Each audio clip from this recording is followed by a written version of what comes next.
Bonjour lovers, Amitabh Elliott here. This video is in response, that was a peace sign by the way, is in response to a video Leia posted yesterday. If you don't know who Leia is, her name's Leia Tarunin. I highly recommend checking out her channel. She posts some groovy stuff, inspiring and motivational, mostly inspiring. Anyhow, the video she posted yesterday, I can't remember the name of it, but I'm gonna type it right here. So right there, it's gonna say it, and there will be a link to it right there also. So the video she posted was about letting go. Is about relationship problems. Join the club, I think it's called Relationship Problems. Join the club. Yeah! And she talked about letting go, breaking up with your partner if you know that it's the right thing for you to do. You know that it's not working out, and it's not serving your highest good. And the reason I want to talk about this is for two reasons. First, because I grew up in a family where there was violence and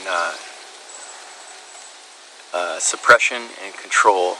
My father used to be a very violent man towards my mother mainly, and he's an alcoholic.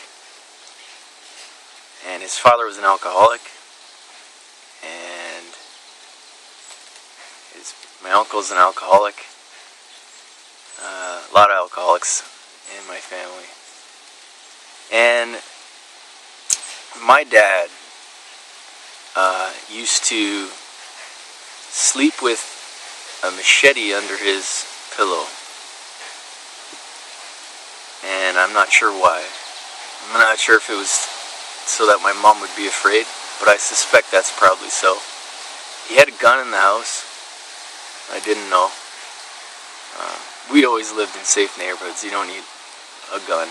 We never needed a gun. And it's Canada. And he separated us from my mom's side of the family for many years. Threatened to kill most of my mom's family. Almost killed his own brother. He brought his brother within inches of his life, my Uncle Derry. And cheated on my mother,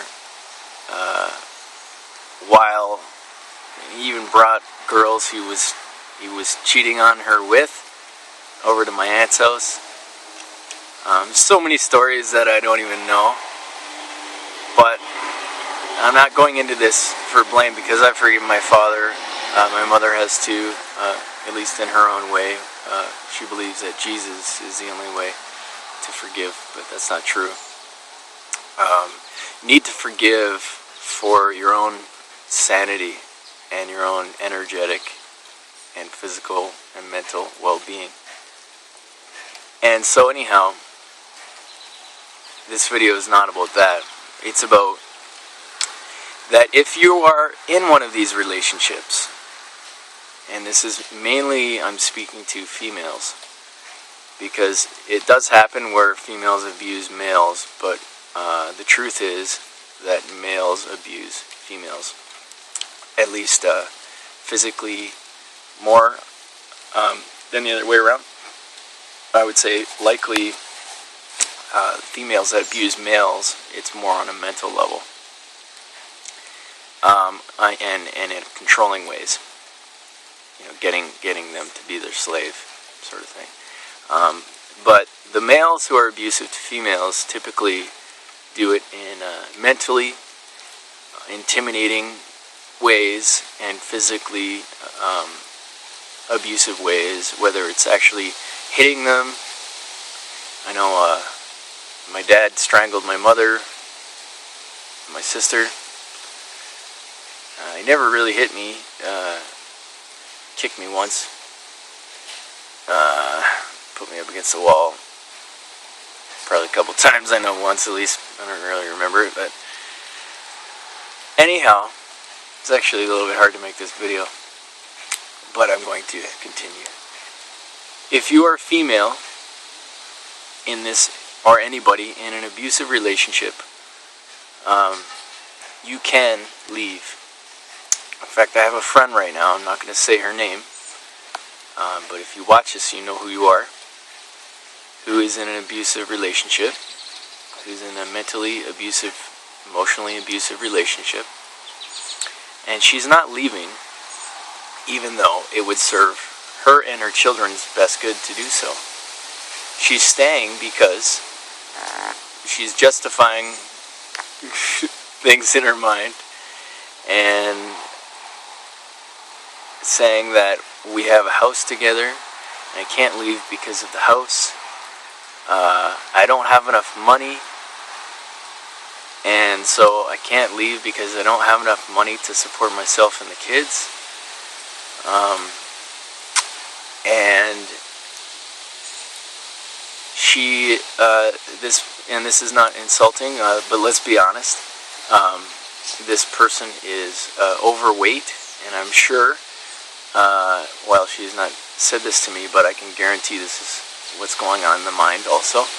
She has guaranteed, like I said, even though she's not told me this, said to herself that nobody's going to want to be with me because I'm fat. Nobody's going to want to be with me because they won't find me attractive. And quite possibly, I'm not smart enough. All these self-deprecating things that women say to themselves, and men who are in abusive relationships also do the same thing, are preventing her from leaving. So these are all beliefs, and we can change our beliefs. And I hope this video will give some of those women who are victims of domestic violence a little bit more faith to realize that you can leave. And when you do leave, because I know this is going to put some ladies over the edge and make them believe in themselves again. Because you're beautiful no matter what the physical body looks like, no matter if you're overweight or not, no matter whether you match what Hollywood says beauty is. There is a beauty inside of you that so many men will find attractive. If you have confidence in yourself, if you believe in yourself, and you can be happy, which you will be able to do a lot easier if you leave this man, whoever it might be, who's not treating you well and is not serving your highest good and are not allowing you to serve your own highest good and contribute to your life, to society, and to the world, the greater world. If you're in sadness all the time, you're not serving the world. The world can only be served by creating positive vibrations of love. If you create sadness and anger and animosity and jealousy and greed and fear, you contribute to the destruction and the despair and the wars and more domestic violence. If you stay in this relationship, you contribute on an energetic level to more domestic violence. You're saying it's okay that I stay in a domestically violent relationship. It's okay if I allow somebody to abuse me. It's not okay for somebody to abuse you. It's not okay for you to stay in the relationship, no matter what the reason, even if you actually don't have enough money, even if you're actually unattractive. It's not okay. Beauty is in the eye of the beholder, and like I said, a real man will look beyond the superficial level anyhow. He will look into your heart. He'll see the beauty in your eyes, and he'll know that there's love there, and he'll want to be with you, because the purpose of relationships is to show us where we don't love ourselves, where we're fearful, where we're judgmental, but it's also to show us what unconditional love is. And when we get in relationships, we experience a little bit of unconditional love.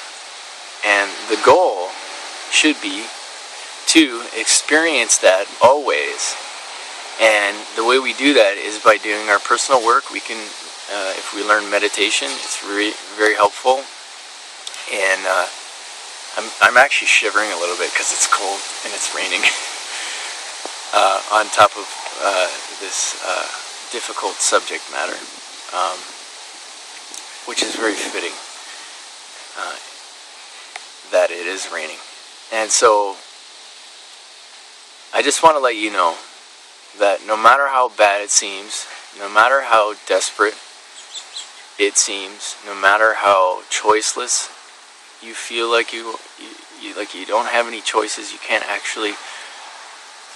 do anything with your life, you don't have any skills, you can always learn, you can always improve yourself, you can always grow, you can always become happier, you can always increase your level of well-being. I highly recommend watching Abraham.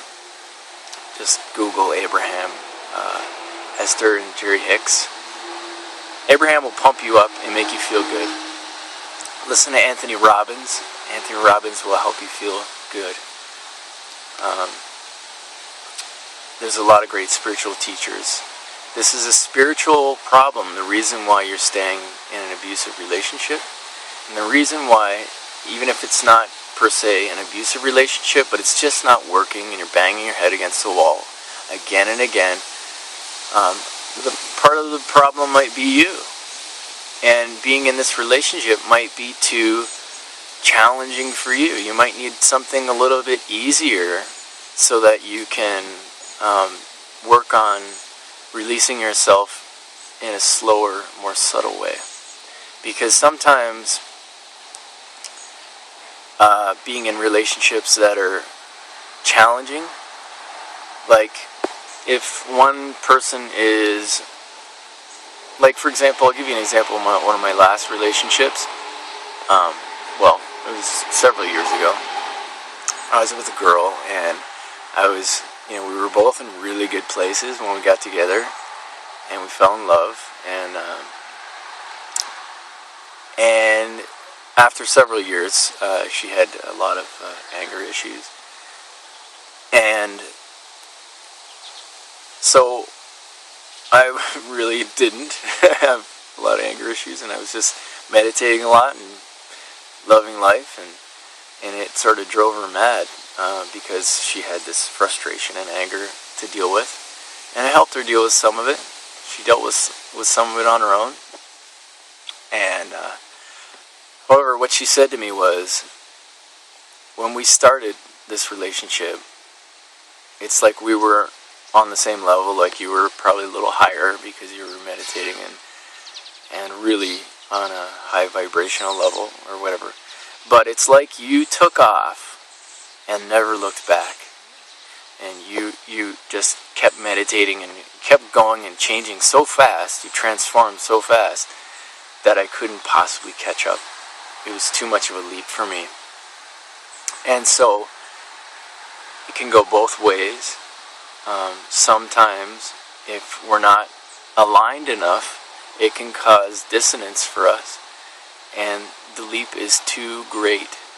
So if this is the case where you're on, that your partner is too high for you, I would encourage you to have some faith in yourself and realize that there is no higher or lower really anyways.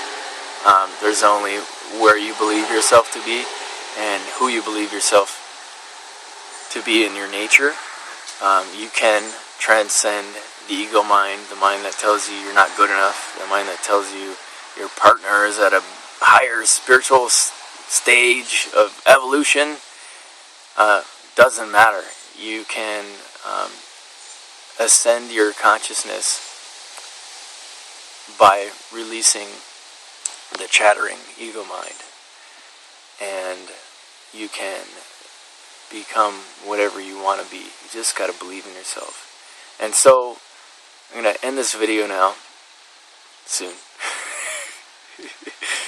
I just want to encourage you to believe in yourself, because you're worth everything in the world. You're the most important person in the world in your life. And if you don't make yourself that most important person in the world, then nobody else ever will they'll never elevate you to your greatness in their mind, and you won't attract somebody. You need to believe in yourself and love yourself and know who you are first, so that you can radiate that truth out and attract this wonderful partner that's waiting for you, if that's what you want.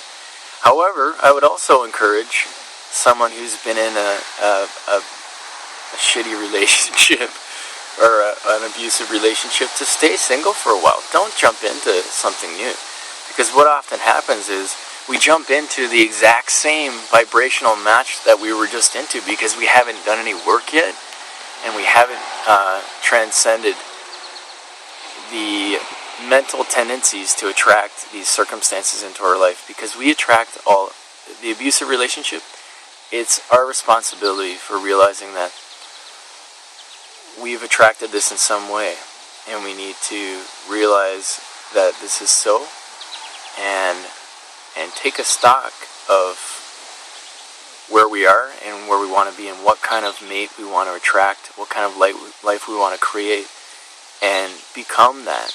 Be the change you want to see in your own life. So pick yourself up and move on. It's time. I believe in you, and you'll have so much support that you don't even realize is there. Ask your friends. There are a lot of spiritual mentoring groups you can go to, meditation groups you can go to, and learn to meditate. It'll really help you. I have a website, www.worldpeacenow.ca, that I designed just to give people resources to learn how to meditate, and it's a practice that will really help. I also really recommend learning how to do metta, M-E-T-T-A, and just go check it out and see what it is. It's a practice of inviting yourself to be safe, to be happy, to be peaceful, to be healthy, and to be loved, to experience your highest nature in love. And when you do that, and then you offer it to the world, you offer it to people that you love, to every sentient being, and you also offer it to the one who's abused you, so you can actually forgive them and release that pain. So, love you guys, and I hope that this has helped in some way to help somebody, I know it will, who is in need of some encouragement to know that everything will work out. I promise it will work out, and everything will be okay. I love you. Take care of yourself.